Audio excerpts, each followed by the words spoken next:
tough way, depending on the choice you make, man. Alright? For by means of a whorish woman a man is brought to a piece of bread. An adulteress will hunt for the precious life. Can a man take fire in his bosom and his clothes not be burnt? Right, you play with fire, you're gonna get hurt, man. Alright? Can one go upon hot coals and his feet not be burned? Alright? Let's go to Ephesians 4:17.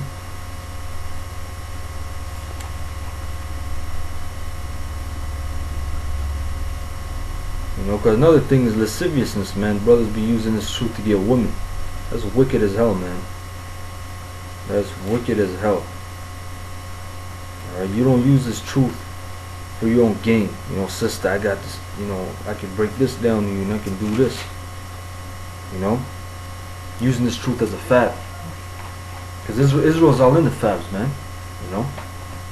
This is Ephesians 4:17. This I say, therefore, and testify in the Lord, that ye henceforth walk not as other Gentiles walk, in the vanity of their mind, having the understanding darkened, being alienated from the life of the Most High through the ignorance that is in them, because of the blindness of their heart, who being past feeling have given themselves over unto lasciviousness, to work all uncleanness with greediness.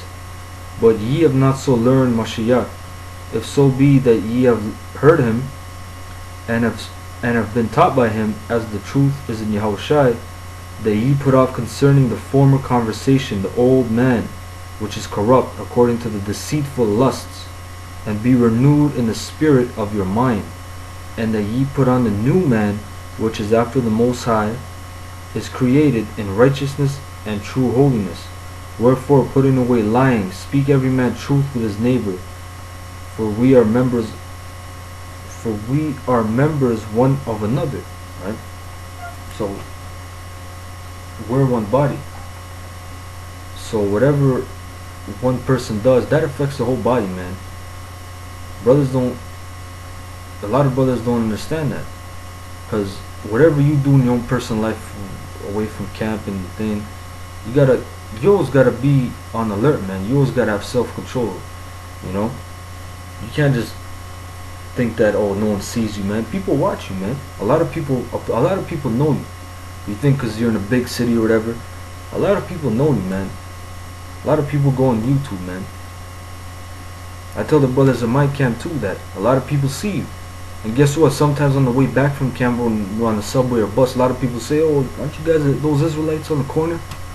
You know, don't you guys preach about God? A lot of people know you, man. So your actions outside of the camp still affect you, and not only you, but the whole camp, the whole body, the whole image, man. Alright? So you have to keep that in mind. You have to have self-control, man. Try to work on that, self-control. Alright? Let's go to Deuteronomy 18, because there's a lot in the scriptures where it says a king is not supposed to multiply wives.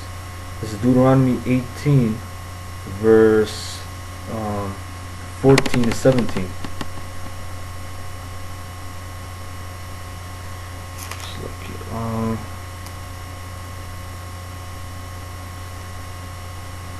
It's like 17 and 17.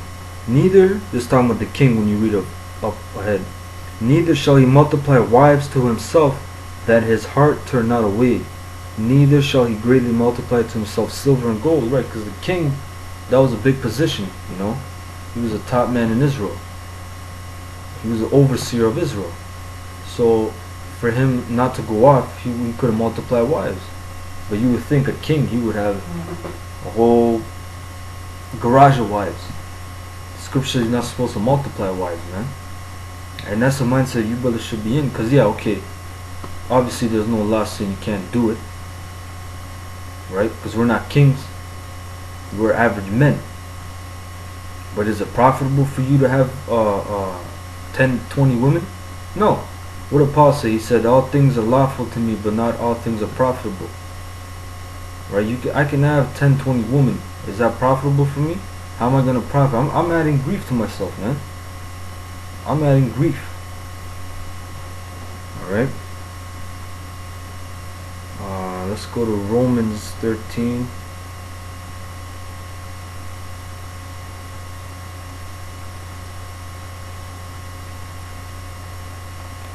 Romans 13 and verse 11. It says, "And that knowing the time, that now it is high time to awake out of sleep, for now is our salvation nearer than when we believed. The night is far spent, the day is at hand. Let us therefore cast off the works of darkness, and let us put on the armor of light. Let us walk honestly as in the day, not in rioting and drunkenness, not in chambering and wantonness, not in strife and envyings, but put ye on the Lord Yahushua Mashiach, and make not provision for the flesh to fulfill the lust thereof," man. Because our bodies, they're corrupt, man. Demons can easily infiltrate your body and make you, try to fulfill your lust. That's why the scriptures, what the scripture, go not after that lust. Okay. Let's go to Sirach 23 and 1. It says, "O Lord, Father and Governor of all my whole life, leave me not to their counsels, and let me not fall by them, who will set scourges over my thoughts, and the discipline of wisdom over mine heart, that they spare me not for mine ignorances, and it pass not by my sins. Lest mine ignorances increase, and my sins abound to my destruction, and I fall before mine adversaries, and mine enemy rejoice over me, whose hope is far from thy mercy. O Lord, Father and power of my life, give me not a proud look, but turn away from thy servants, so like always a haughty mind. Turn away from me vain hopes and concupiscence." Concupiscence is these crazy ass thoughts you have of lust, of sexual desires and all that. Because the scripture said concupiscence, I'm paraphrasing, and Lord willing I put on post-production, but it says concupiscence undermineth the simple mind.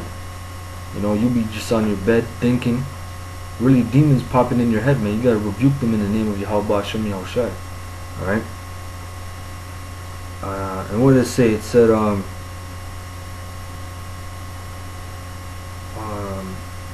vain hopes. You got vain hopes, man. It's something, I'm just saying, I'm just keeping it real, man, because this shit happens to me sometimes too. I be thinking like, man, shit, I can do something and, try to get some money or whatever. That's some vain ass hopes, man. That's demons attacking your ass too. And what do you gotta do? You gotta pray. You gotta rebuke that demon, man. Sometimes you be having some crazy ass vain hopes, man. Talking about, maybe this destruction ain't coming. Maybe I can become a millionaire, man. Maybe I can become a rapper or some shit. That's some vain hopes, man. "And thou shalt hold him up that is desirous always to serve thee. Let not the greediness of the belly, nor lust of the flesh take hold of me," right? Greediness of the belly or lust of the flesh, right? "And give not over me thy servant into an impudent mind. Hear, O ye children, the discipline of the mouth. He that speaketh it shall never be taken in his lips.